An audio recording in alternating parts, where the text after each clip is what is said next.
Welcome to this explainer. You look at it every day in the mirror, you wash it, you style it, but have you ever actually stopped to think about what your hair is really doing? Today, we're going to decode the incredible biological factories on our heads to understand what our hair reveals about our overall health. We're going to explore how this everyday feature is actually a deeply complex system that's tied to our genetics, our environment, and even our spiritual well-being. But before we get into all the heavy science, let's start with the spooky question that a lot of people absolutely believe is true. You've probably heard the old wives' tale that human hair continues to grow for days or even weeks after a person passes away. It's a pretty creepy thought, right? Well, hold on to that because we're going to circle back and completely bust that myth later on. Okay, let's just quickly look at our roadmap for today.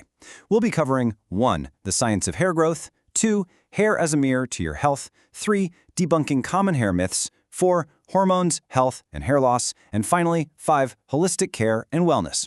From the microscopic shape of our cells all the way to ancient holistic care, we've got a lot of ground to cover. Let's jump right into Section 1, the science of hair growth, the biological factory. The body brilliantly hardens and deadens this tissue as it leaves the skin, which is exactly why getting a haircut doesn't cause you agonizing pain. Get this. Men and women actually have the exact same number of follicle factories on their faces. It's totally true. Women shouldn't feel they're lacking anything here. Honestly, they should probably be grateful. While men's follicles are biologically programmed to pump out thick, visible beard hair, women's follicles act as specialized factories producing very fine, practically invisible hair called vellus. If those cells operated the same way as men's, women would literally be growing full beards. Now, think about your eyebrows and eyelashes for a second. They actually stop growing at a specific length to prevent us from having to constantly trim them. Imagine the hassle if you had to get your eyelashes cut every few weeks. But the hair on our scalp, that just continuously grows at a rate of about ½ an inch every single month. Your scalp hair acts on a continuous growth cycle, while your eyebrows are essentially on a strict timer. And the texture of that hair? It's honestly just basic geometry dictating your hairstyle. The physical shape of your microscopic cells directly dictates whether you're going to have straight, wavy, or curly hair. If those cells are perfectly round, you get pin-straight hair. If they're oval, you get waves. And the flatter the cell structure, the more tightly coiled and curly your hair becomes. It's like a microscopic puzzle that creates all the beautiful diversity of hair textures we see across the world. Moving on to Section 2, Hair, a Mirror to Health, your diagnostic record. Because your hair isn't just sitting there, it is silently recording everything that happens inside your body. Here is a huge takeaway. Everything you eat, including trace metals, ultimately ends up in your hair. That makes it a perfect mirror of your internal physical state. Medical experts are increasingly realizing that analyzing hair strands under an electron microscope can be just as revealing as a blood or urine test. It actually helps them pinpoint whether an illness is genetic or acquired from environmental factors, based purely on the nutritional and chemical footprint literally trapped inside the hair shaft. This physical record changes over time too. As we age, the microscopic color glands simply slow down their production line. The color doesn't just wash out. The actual glands pumping pigment or melanin into the hair just start to retire. First, the supply drops, leaving a grayish mix. And finally, when the factory halts pigment production completely, the hair emerges completely white. All right, Section 3, Debunking Common Hair Myths, Fact versus Fiction. It's time to clear up some major misconceptions, starting with that spooky question we asked at the very beginning.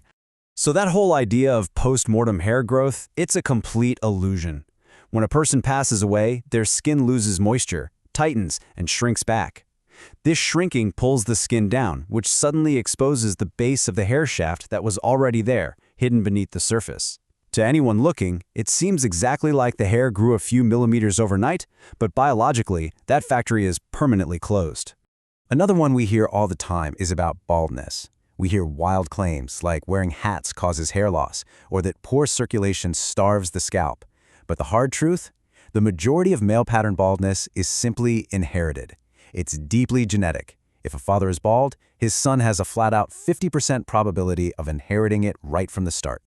Now, having said that, your follicle factories can temporarily shut down completely, but it's usually due to intense physical and mental stressors. Your body is smart. If you're battling pneumonia, a high fever, or experiencing chronic mental stress, your body redirects all its energy away from non-essential stuff, like growing hair, to focus purely on survival. Even excess vitamin A or harsh medications can trigger this kind of temporary shedding. That brings us right into Section 4, hormones, health, and hair loss, the chemical messengers. Because if the hair follicle is the factory, hormones are the managers telling the factory how fast to work. This hormonal roller coaster perfectly explains the dramatic changes women experience with their hair during and after pregnancy. During pregnancy, the body floods with hormones, putting hair factories into overdrive. That leads to famously lush, thick hair. But a few months postpartum, those hormones rapidly drop back to baseline. The factories suddenly lay off the extra workers, causing temporary and sometimes shocking hair shedding before things eventually normalize. It's really wild how deeply sensitive our hair factories are to even the slightest malfunction in our glandular system. For instance, women naturally produce a tiny amount of male hormones in their adrenal glands, but if a tumor develops there, it can overproduce those hormones, causing women to sprout facial hair. Similarly, an overactive thyroid sends hair growth into overdrive, while a sluggish, underactive thyroid leaves your hair looking completely dull and weak. You know what's fascinating? People often completely forget how incredibly resilient the human body is. When someone gets sudden patchy hair loss, maybe from stress or a fungal infection, they usually panic and buy all sorts of expensive serums.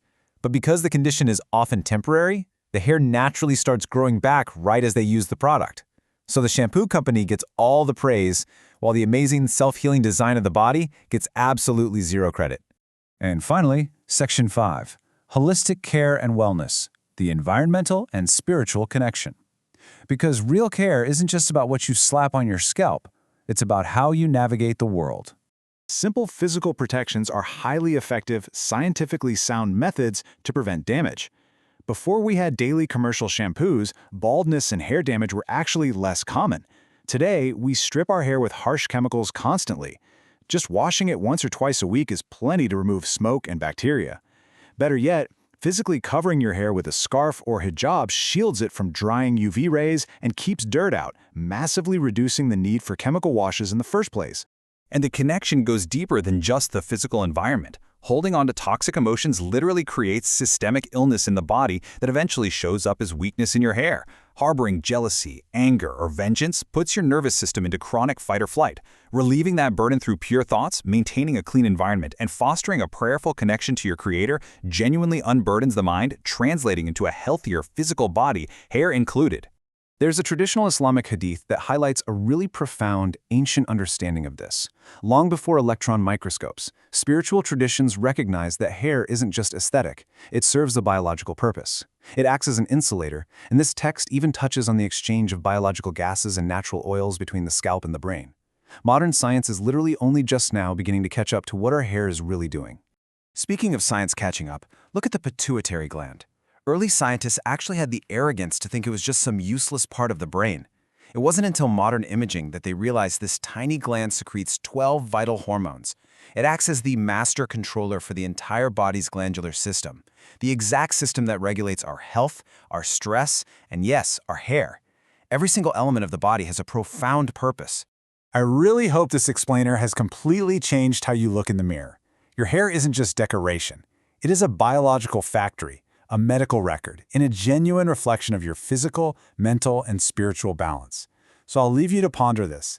The next time you brush it, wash it, or cover it, what story is your hair telling about your life right now? Thanks for learning with me today, and keep exploring the incredible science of you.